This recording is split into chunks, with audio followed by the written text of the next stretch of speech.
an indication that corporate language wanted to challenge the accuracy of the initial test, and we then see a document suspending the counseling and probation until that process has run its course.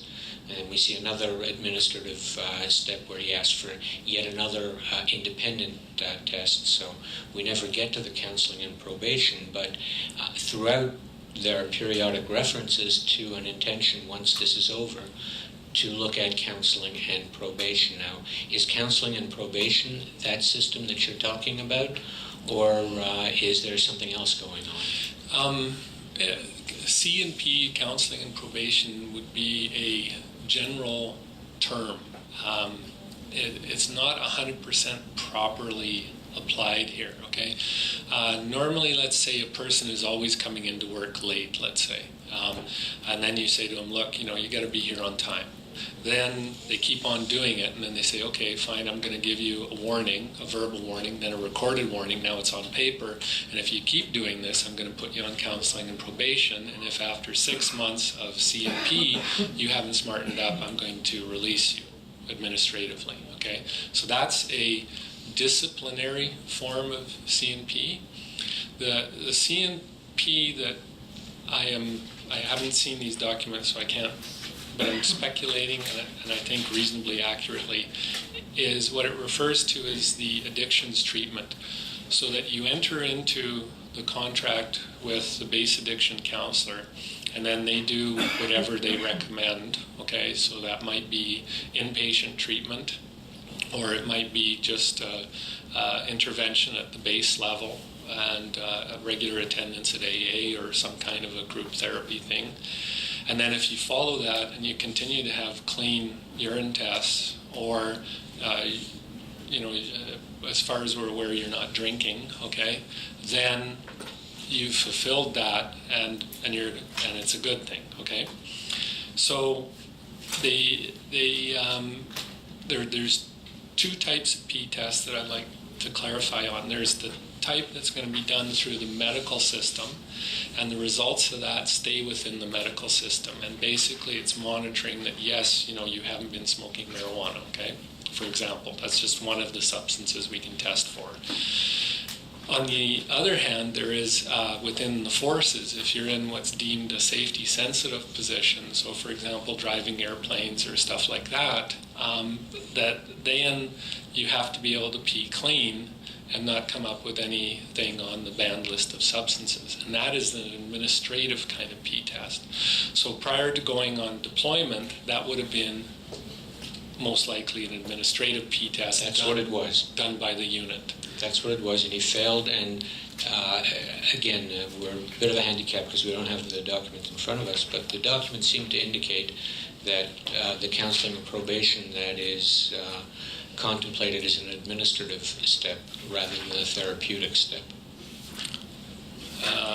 If you can't comment on that, that's fine. Sorry. Okay. So let's start now to talk about the specifics of corporal language.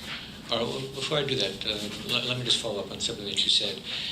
If we're looking at the therapeutic side, now, to your knowledge, does entering into the therapeutic contract or the therapeutic stream in any way depend on exhausting your appeal of the original negative finding or negative test?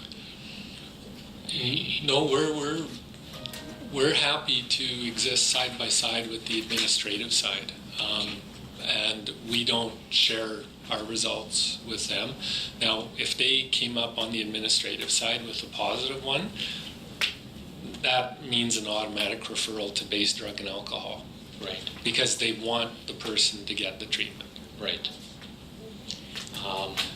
But that referral, is it administered through the medical stream, or is it administered through the disciplinary stream? Through the medical stream. So You said if the member is compliant and demonstrates that he's not using for a period of time, that's a good thing. Yes. Now, when you say that's a good thing, how is that good thing recorded, or how is it conveyed to anyone? What goes back to the unit is a note from the base alcohol counselor, and a note is also made in the main medical file, the 2034, that's the number of the file, saying that this person did the 6 months of addictions treatment, completed satisfactory, no further action required by us. And then the unit says, oh, okay, good, the problem's been dealt with. So let's look at the contrary case. Yeah. If the member is not compliant, if his urine tests and drug screening tests are not negative, in fact they're positive, if he does not fulfill his undertaking to attend AA meetings, what happens with that information? Well, typically we have a lot of toing and froing in the first part of addictions treatment. They're very unstable, so that everybody relapses, and it's just a matter of when, okay, and then how bad it's going to be, and hopefully you can get them through that, and then get on to more successful treatment. If you expect them right off the bat to listen to what you're saying and stop drinking, that isn't going to happen. So that typically there's a process there of months, okay? And, even if the person is misbehaving, as it were, in other words, they're using their addictive substance, right? We continue to try, we poke away at it, and eventually we're successful with a lot of people. Now, with some people, we're not successful. And what happens then is that a note goes back to the unit that says the member has not complied with treatment. As far as we know, they're still having their ongoing addiction problem. And then it's up to the unit then to typically initiate the release proceedings. And then that goes out underneath what we usually call as a 5F, or an administrative unfavorable release. Yes. So it's not one that you want to leave the job with. It's like a bad reference in the civilian world. And did I understand correctly that that sort of bad report, let's say a report of misbehavior, would not necessarily be sent to the unit until some conclusion had been come to that it just wasn't working? It's way down the road. It doesn't happen in the first 2 weeks. We're talking minimum 6 months, really. Minimum.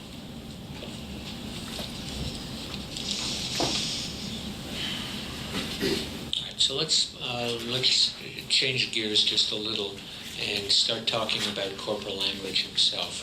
Now, my understanding, sir, is that you first, and in fact for the only time, saw Corporal Langridge in November of 2007. Do you have a recollection, or having looked at your records, were you able to refresh your recollection as to the circumstances under which he was referred to you? Yes. Can you help us with that? Certainly. I saw him the one time. From what I recall, he did come late to the appointment. Yes. And within a couple minutes, he started talking about applying for VAC benefits, Veterans Affairs Canada. Yes. And what happens as a standard of care for myself when somebody asks me about that, because that is a relatively common question, is that I say, I have to know you first for a good couple of months. It takes me a while to write the report, so don't count on anything going to Veterans Affairs Canada for at least 6 months coming from me. Somebody else can do it quicker, but that's them, that's not me. And I would have told him that. Okay. Just so that everyone understands, what would the consequences be of a favorable assessment, or favorable in Corporal Langridge's sense, that you would send to Veterans Affairs Canada? What happens out of a VAC favorable decision is if they feel that there is any part of the person's medical condition, no matter what it is, that's attributable to service, that then they would receive some form of a pension at the time or some form of lump sum settlement, which is what happens now. So would that be accompanied by a release from the military? No. The two are different decisions. You can have people who have lost a finger, let's say, in an accident in the military, and that they're still able to do their job. They're still in serving in uniform, but they would be receiving some form of an award from VAC for the loss of the finger. So